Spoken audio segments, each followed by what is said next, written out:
Assalamualaikum warahmatullahi wabarakatuh. Kita awali pertemuan kita dengan basmalah. Bismillahirrahmanirrahim.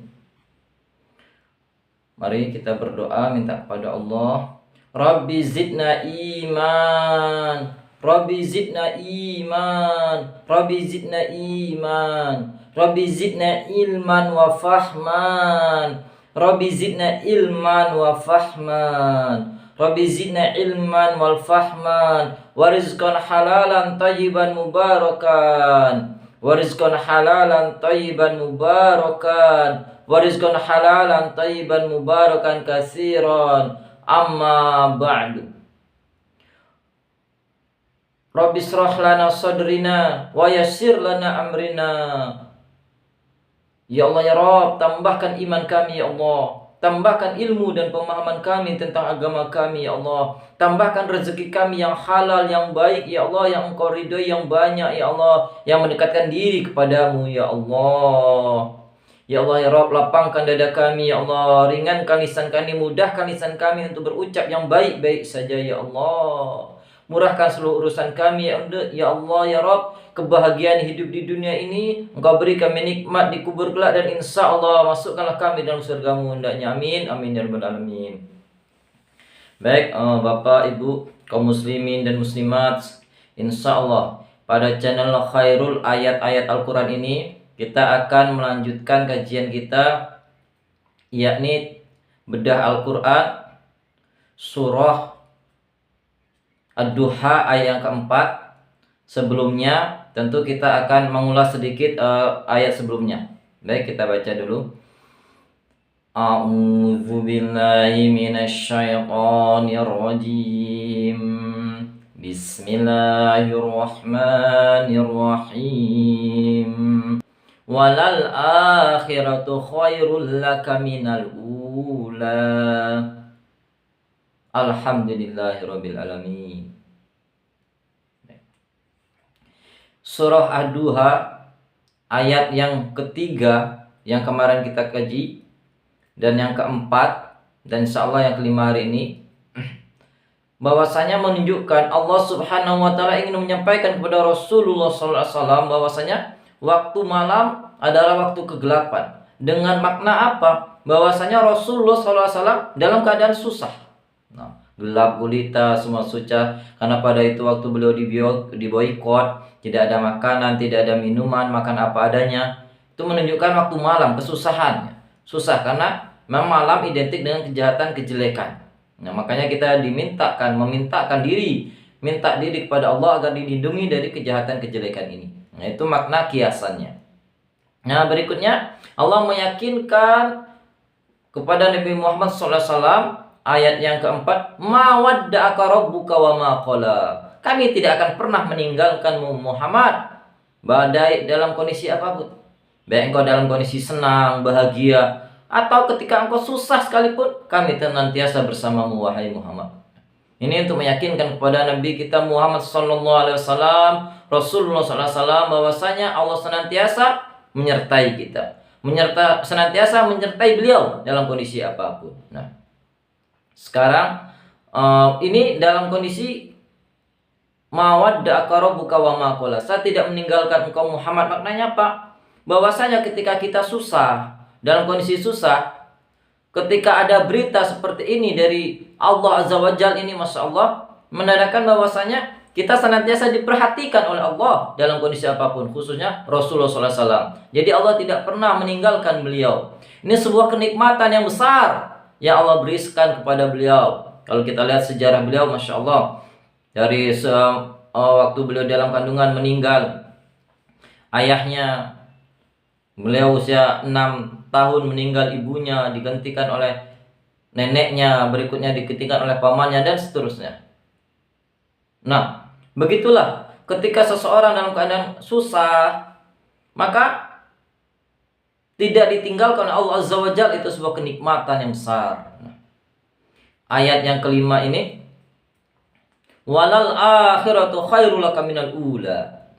Kita kaji, ada tafsir, ada dua, ada tentang kondisi keadaan dunia dan ada kondisi tentang keadaan dunia dan akhirat, atau akhirat khususnya. Baik. Walal akhiratu khairul laka minal ula. Bahwasanya akhir itu lebih baik daripada permulaan.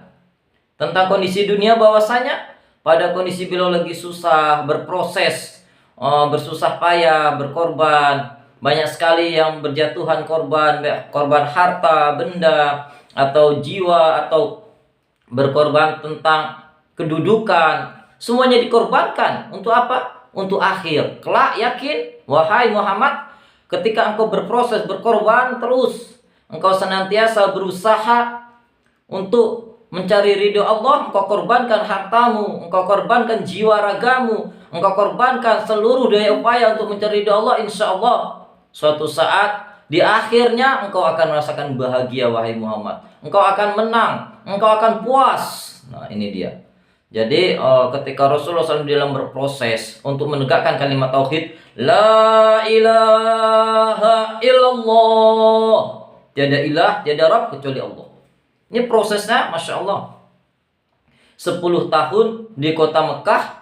Pada waktu itu kaum muslimin ditindas. Pada waktu itu jumlah kaum muslimin masih sedikit, masih proses.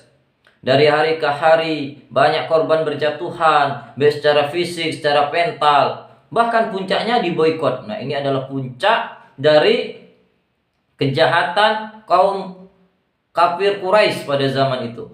Nah, oleh karena itu ketika puncaknya lah tiba, insya Allah setelah terjadinya peristiwa ini, maka tidak berapa lama kemudian Rasulullah SAW, para sahabat seluruhnya diperintahkan untuk hijrah. Nah, inilah kondisinya. Nah, begitu juga dengan kita. Kalau memang kondisi kita tidak mungkin lagi untuk bertahan di suatu tempat, kalau kita memaksakan bertahan maka ujungnya meninggal dunia, maka kita dibolehkan untuk hijrah. Atau sebaliknya, kalau mungkin masa lalu kita atau lingkungan kita jelek-jelek, maka kita, kalau seandainya kita bertahan di sana, maka kita terpengaruh dengan kejelekan itu, kita diharuskan untuk hijrah, pindah dari tempat itu, mencari tempat yang baru untuk lebih aman, untuk supaya kita bertahan diri, supaya kita bisa mengembangkan kebaikan-kebaikan. Karena kalau Rasulullah SAW masih bertahan di kota Mekah, maka mungkin Islam tidak sampai kepada kita saat ini. Oleh karena itu diperintahkan oleh hijrah, mencari lingkungan tempat baru, supaya tetap mempertahankan eksistensi kebaikan-kebaikan, kebenaran-kebenaran yang ada di dalam diri beliau dan umatnya, insya Allah. Oleh karena itu Allah Azza wa Jalla, Allah Jalla Jalaluh senantiasa memberikan kebaikan, kemenangan. Kalau kita lihat kemenangan yang dicapai oleh Rasulullah SAW itu belum ada sebelumnya yang begitu gemilang. Bagaimana beliau dari seorang diri, akhirnya istrinya masuk Islam, akhirnya orang-orang terdekatnya masuk Islam, akhirnya seluruh kampung itu masuk Islam, bahkan ketika Masya Allah semuanya masuk Islam. Begitu juga kemenangan ini tidak akan dicapai oleh orang sesudahnya. Ini menunjukkan bahwasanya kejayaan Islam adalah pada Nabi Rasulullah SAW. Berikutnya, setelah begitu banyak kenikmatan demi kenikmatan yang Allah berikan kepada Rasulullah SAW di dunia ini, dan insya Allah walal akhiratu khairul laka minal ula. Nah, ini ada kenikmatan-kenikmatan yang lebih besar lagi dari itu. Yakni apa? Kenikmatan akhirat, yakni surganya Allah. Nah, ini maknanya tafsir yang kedua, bahwasanya walal akhiratu khairul laka minal ula. Bahwasanya dunia ini, wahai Muhammad, sebentar, kenikmatannya sementara, sedangkan akhirat kenikmatannya kekal abadi.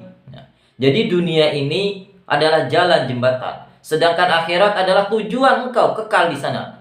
Jadi walal akhiratu khairul laka minal ula. Jadi dunia ini bahwasanya sudah banyak nikmat, tapi nikmat di akhirat jauh lebih banyak lagi. Jadi akhirat jauh lebih baik daripada kehidupan dunia ini. Ya, maknanya apa? Bahwasanya kita harus berlomba-lomba, wa ta'awanu 'alal birri wat taqwa. Kita harus bersemangat untuk mencari kebaikan-kebaikan di dunia ini, karena dunia ini adalah tetap tempat kita bercocok tanam, tempat kita menanam kebaikan sebanyak mungkin. Ad-dunya darul amal, wal akhirah darul jaza. Dunia ini tempat kita beramal, apapun kita buat di sini. Dan setiap amal, baik amal kebaikan atau amal keburukan, itu akan dicatat oleh Allah melalui para malaikatnya, Rotib dan Atid yang senantiasa 24 jam mencatat seluruh aktivitas kita. Nah, oleh karena itu, mudah-mudahan Allah senantiasa beri kita taufik, hidayah, mampu untuk senantiasa menambah keilmuan kita, pemahaman kita tentang agama kita, yakni kalamullah Al-Quranul Karim dan hadis-hadis Rasulullah, baik perbuatan beliau, perkataannya, apapun ketetapan beliau. Mudah-mudahan Allah senantiasa beri taufik dan hidayah. Oleh karena itu, walal akhiratu khairul laka minal ula, bahwasanya nikmat-nikmat di akhirat jauh lebih besar. Karena nikmat surga itu, Bapak Ibu kaum muslimin dan muslimat dan siapapun yang mendengarkan suara saya ini, itu nikmat surga itu belum pernah dilihat oleh mata.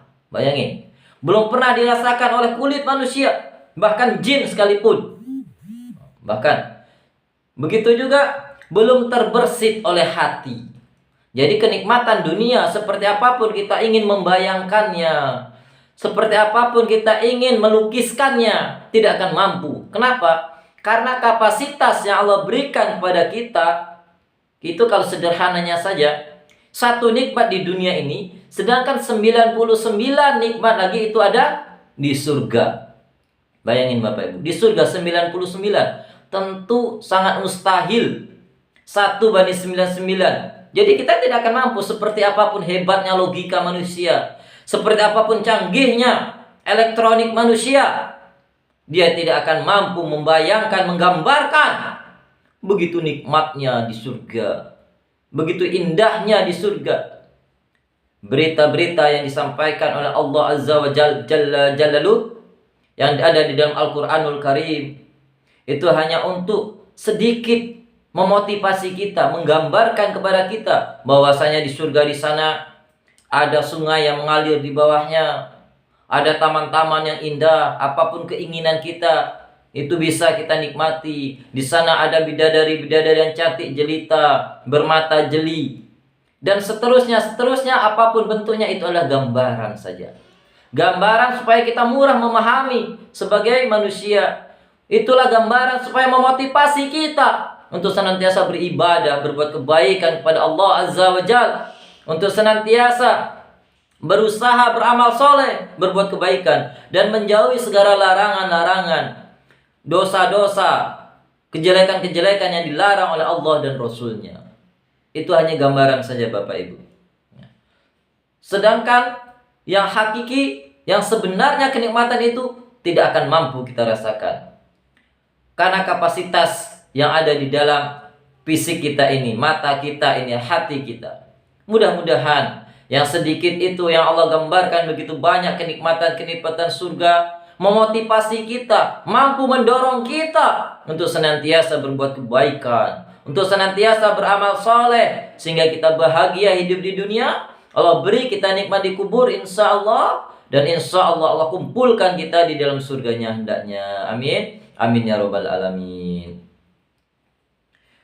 Baik Bapak Ibu, mudah-mudahan apa yang kami sampaikan ini menjadi sebuah renungan bagi kita, dan mudah-mudahan Allah juga beri taufik hidayah kepada kita untuk senantiasa kita mampu mengamalkan kebaikan-kebaikan yang telah Allah tunjukkan kepada kita insya Allah. Dan Allah jauhkan kita dari kejelekan-kejelekan dan dosa yang kita ketahui semampu kita, sebisa kita, sehingga kita terhindar dari kejelekan insya Allah. Kita tutup dengan hamdalah. Alhamdulillahirabbil alamin. Doa kafaratul majelis. Subhanakallahumma wa bihamdika asyhadu an la ilaha illa anta astaghfiruka wa atubu ilaik.